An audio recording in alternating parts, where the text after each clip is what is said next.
Las medidas de política económica de Prado reflejaron mayor cuidado con los negocios en la esfera del mercado interno.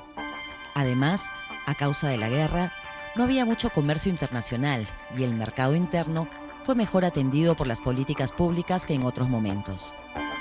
En el caso de la familia Prado es bastante conocido sus inversiones, además del sector agroexportador, en sectores industriales como por ejemplo la industria textil.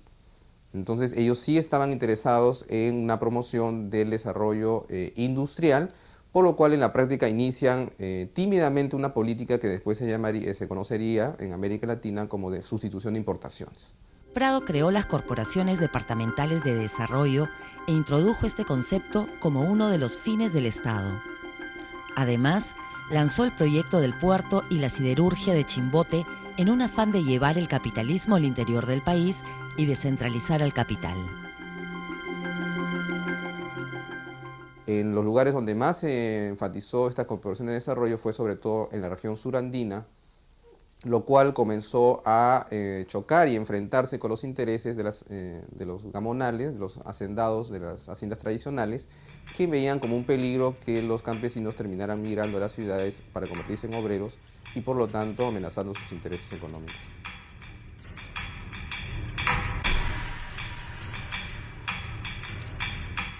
El censo de 1940 fue el primero en 64 años. Hacía mucho tiempo que no había un recuento total de la población de la República Peruana. De tal manera pues que las estadísticas en el Perú estaban muy retrasadas y vino el censo de 1940 a tratar de corregir esa situación. El total de la población en 1940 fueron 6 millones. En Lima vivían 500.000 de habitantes, lo cual fue considerado una cantidad extraordinaria, comparado con la cantidad de gente que había vivido en Lima en tiempos pasados.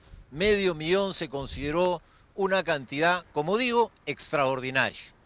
Pero era un peruano de cada 12 los que vivían en 1940 en la capital, muy lejos todavía de nuestros días, donde prácticamente 1 de cada 3 viven en Lima, pero a la vez suficientemente lejos de las cifras que indicaba el anterior censo, aquel censo del siglo XIX, el de 1876, cuando un peruano de cada 25 vivía en Lima.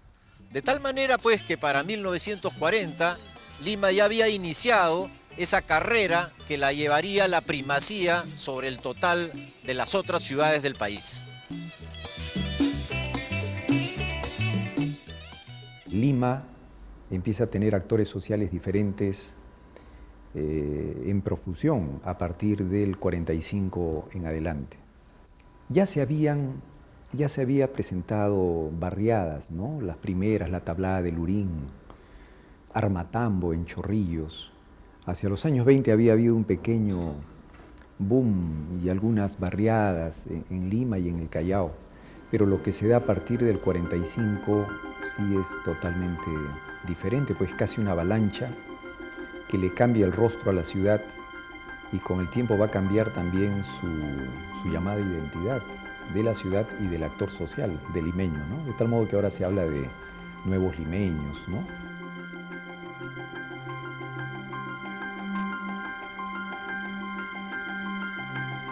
Y se sabe entonces que hubo 150.000 habitantes en la capital en 1900, que para 1930 se habían duplicado y habían 300.000 habitantes, y cuando el censo general, el de 1940, habían llegado entonces a 500.000 considerando el Callao. Estas migraciones no tenían un solo sentido hacia la costa, como normalmente se ha venido sustentando, sino que tenía dos sentidos, uno hacia la costa y otro hacia la selva. No es de extrañar que los años 40 y 50 serían prácticamente, existiría una gran ofensiva en cuanto a lo que se ha llamado la colonización de la selva, que era visto como una especie de espacio vacío, pero que realmente estaba llena de grupos de indígenas de la selva que paulatinamente han sido desplazados hacia el oriente debido a estas migraciones serranas.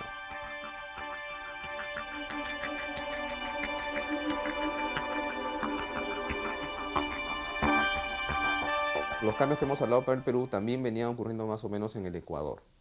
Y esto había acrecentado, esas migraciones, este crecimiento del mercado interno, había llevado a un renovado interés justamente por la colonización de las zonas de la selva, que eran vistos como grandes depósitos de recursos que podían ser explotados para el desarrollo nacional. Esto es lo que de una u otra manera motiva, reaviva y crea digamos, el telón de fondo para que un nuevo incidente que venía ya acumulándose entre el año 40 y 41 deviniera en un conflicto armado abierto.